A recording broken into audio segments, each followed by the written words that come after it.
Salam, perkenalkan nama saya Rianto Yahya Sinaga. Saya adalah peserta Lansar CPNS Kementerian Agama tahun 2025 angkatan yang ke-16. Pada kesempatan kali ini saya akan membahas core isu yang ada dalam manajemen ASN. Saya mengangkat 3 isu-isu utama yang boleh saya ulas dalam materi kali ini. Yang pertama yaitu pelaksanaan bimbingan penyuluhan oleh penyuluh non-PNS belum optimal. Dan yang kedua, kurangnya modul pelaksanaan bimbingan penyuluhan yang struktur secara digital. Kemudian yang ketiga, minimnya pelatihan dan pembekalan teknis terhadap bimbingan penyuluhan keagamaan. Saya akan mendeskripsikan isu-isu yang sudah saya sebutkan tadi. Yang pertama itu beberapa penyuluh non-PNS masih belum melaksanakan tugas penyuluhan sekalipun sudah dilakukan penjadwalan dan diingatkan sehari sebelum pelaksanaan kegiatan. Isu yang kedua itu tidak terstrukturnya pelaksanaan bimbingan penyuluhan yang dilakukan. Kemudian yang ketiga, ASN yang baru bergabung tidak mendapatkan pembekalan khusus mengenai pelayanan bimbingan penyuluhan sehingga pelaksanaan kerja menjadi sembarangan. Dampak isu dari ketiga isu yang disebutkan tadi, jika penyuluhan oleh penyuluh non-PNS belum optimal, maka pembinaan agama masyarakat menjadi kurang maksimal. Hal ini berpotensi menurunkan efektivitas program Kementerian Agama, melemahkan moderasi beragama, dan mengurangi kepercayaan publik. Kemudian isu yang kedua, kurangnya modul bimbingan penyuluhan yang struktur secara digital membuat materi tidak seragam, efektivitas penyuluhan menurun, serta menyulitkan evaluasi kinerja. Hal ini juga menghambat transformasi digital dan mengurangi daya tarik bagi generasi muda. Isu yang ketiga, minimnya pelatihan dan pembekalan teknis membuat penyuluh kurang terampil dalam menyampaikan materi sehingga kualitas bimbingan menurun, inovasi terhambat, dan tujuan penyuluhan keagamaan tidak tercapai secara optimal. Nah, dari dampak-dampak isu ini kita boleh melihat ada pihak-pihak yang terdampak kalau isu-isu ini tidak diselesaikan dengan segera. Yang pertama yaitu adalah masyarakat binaan, kemudian yang kedua penyuluh itu sendiri, dan yang ketiga pimpinan unit kerja.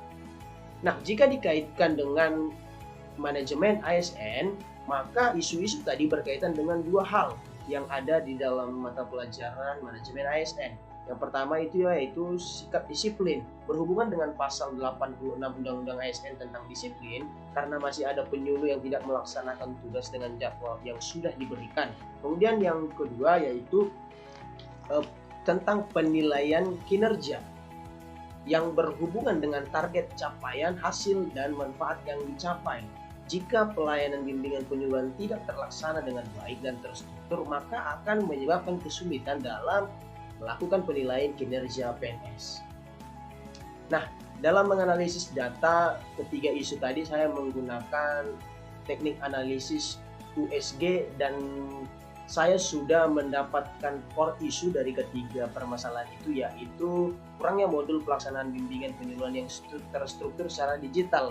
Hal ini mendesak karena berhubungan langsung pada hasil kerja yang akan menjadi tolak ukur penilaian kinerja PNS. Nah, penyebab masalah isu-isu yang sudah ada tadi saya bagi menjadi 5. Yang pertama itu SDM-nya, sumber daya manusianya, yaitu kekurangan literasi digital atau tidak terbiasa dengan modul yang berbasis digital. Kemudian yang kedua, sarana, adanya keterbatasan fasilitas IT, internet pun kadang-kadang masih ada yang tidak merata. Kemudian yang ketiga itu dalam hal metode, belum ada standar modul yang harus diikuti sehingga materinya pun belum terdigitalisasi. Kemudian dari aspek teknologinya, aplikasi itu tidak terintegrasi, sistemnya pun kurang ramah terhadap pengguna. Dan yang terakhir, manajemen, monitoringnya lemah, evaluasinya pun tidak dilakukan secara berkelanjutan. Nah, untuk mengatasi hal-hal ini supaya tidak berlarut-larut, maka saya merancangkan ada 3 gagasan kreatif yang mungkin bisa membantu untuk menyelesaikan isu-isu tersebut. Yang pertama yaitu pembuatan modul interaktif, mengembangkan modul dalam bentuk e-book interaktif atau flipbook digital yang bisa diakses melalui laptop maupun smartphone. Kemudian yang kedua adalah micro learning berbasis media sosial. Modul itu dibagi menjadi konten-konten singkat yang disebar melalui Instagram, TikTok, YouTube Shorts, dan lain sebagainya media-media sosial yang sudah banyak beredar pada saat hari-hari ini. Kemudian yang ketiga, digital library dan cloud sharing. Nah, Modul-modul yang sudah ada tadi itu dapat disimpan di dalam Google Drive, OneDrive, atau perpustakaan digital internal lainnya agar mudah diakses kapan saja dan di mana saja.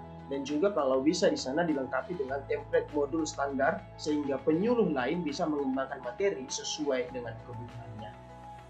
Terima kasih buat perhatiannya. Semoga isu-isu yang sudah diangkat pada saat hari ini boleh teratasi, boleh diselesaikan dengan baik untuk menunjang kinerja ASN yang lebih baik lagi. Terima kasih.